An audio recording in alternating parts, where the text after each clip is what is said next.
When you are mixing a song, you need to keep in mind a checklist to make sure you are on the right track, whether you like how it is sounding, whether it is industry standard or not. These top 10 mixing checklist will help you be on the right track and to make sure that you are right on the decision as to whether the mix is right or wrong. Balance. That is the most fundamental part in mixing and mastering. And when I say balance, it is only volume. The relationship between all the tracks in your project needs to sound nice with respect to each other. So sometimes if the volume of the track is too loud, you need to bring it down. If it is too soft, you need to bring it up, while also keeping in mind that the final master volume is not peaking. So keep it in a safe space. I like to keep it around -6, -5. So even if it sometimes goes to -3, I let it be that way because we still have a nice gap and it is not peaking. Volume is the most fundamental thing in mixing and mastering. So check the balance between each and every instrument in a way where everything is heard when you try to focus, but at the same time, they all blend well together and sound nice. When I say clean, I'm also meaning that the EQ effect must sound clean, not just subtractive EQ. Every track has the low end that is unnecessary in the track.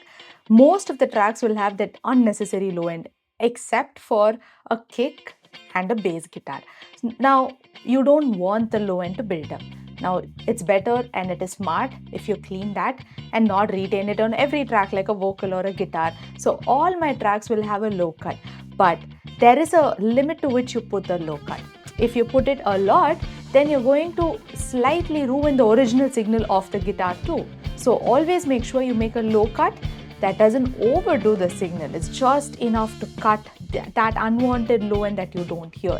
And similarly, when you want to increase something, just make sure you play it with respect to the whole song and see if that EQ change benefits the entire song. Don't EQ when you solo a track. Yes, sure, you can try and just see how it sounds like in that frequency area, but then when you finalize your change, finalize it in context and not with a single track. EQ goes on almost all the tracks in a project. Every single track, every single group will have an EQ and will be doing something where it either cleans unwanted frequencies or boosts frequencies that are good.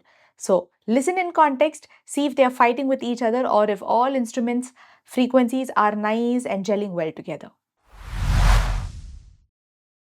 Compression is used to control the dynamics. So anything loud goes down, anything soft comes up. But if you squash it a lot, then you're going to fix the dynamics, but the output is not going to sound good. So when can you use the compressor? It is in a case where there is a huge difference in dynamics and you want to deal with it, but make sure you don't compress more than 5 dB of signal.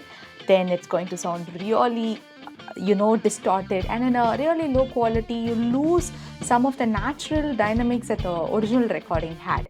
Now, compressor always goes on a percussion, on a bass guitar, and almost on all the groups. A lead vocal, for sure, it will have a compressor. Strings will have a compressor, so it's something undeniable in a track. You have to add it to give a little bit of flavor and to slightly adjust the dynamics. Whether you want to put a harsh compression or a soft compression depends on the track.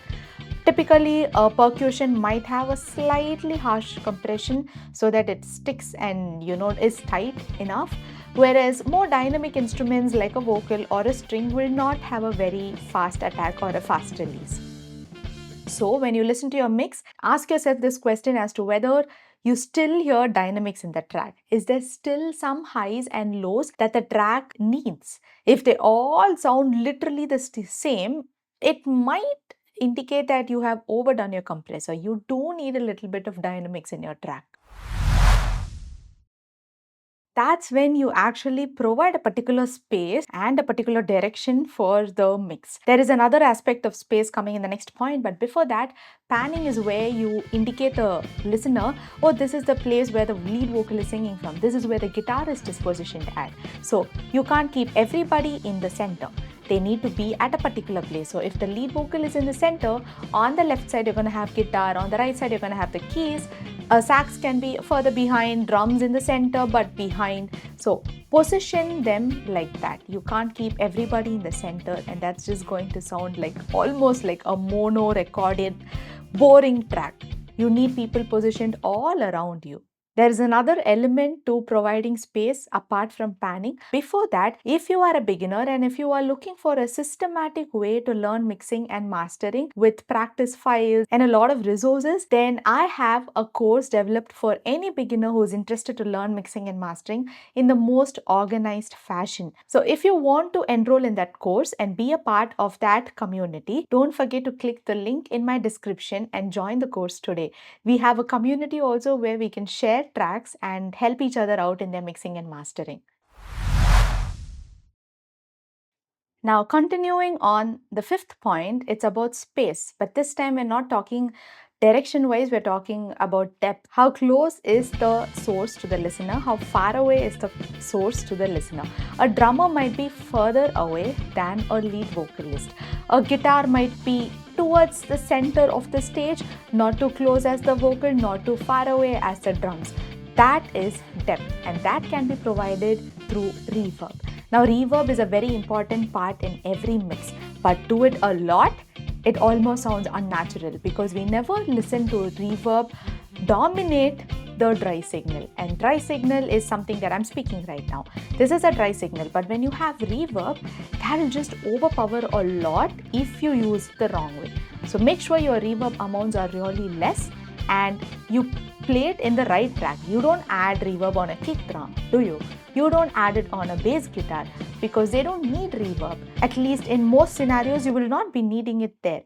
But a string or a lead vocal will definitely need reverb. The right amount will always push your track and make it feel spacious. Effects that you want to give can be achieved by plugins per se. You might still want to do some automations on the track. For example, instead of using and relying only on a compressor on a lead vocal, I like to add automation so that I control the volume of the lead vocal even before it enters into the compressor. Like if there is a volume that's loud in the lead vocal, I control it through automation. If it's something soft, I bring it up through automation. So it's kind of dynamically nicer even before it enters into the compressor. Similarly, I like to give movement to my tracks through automation.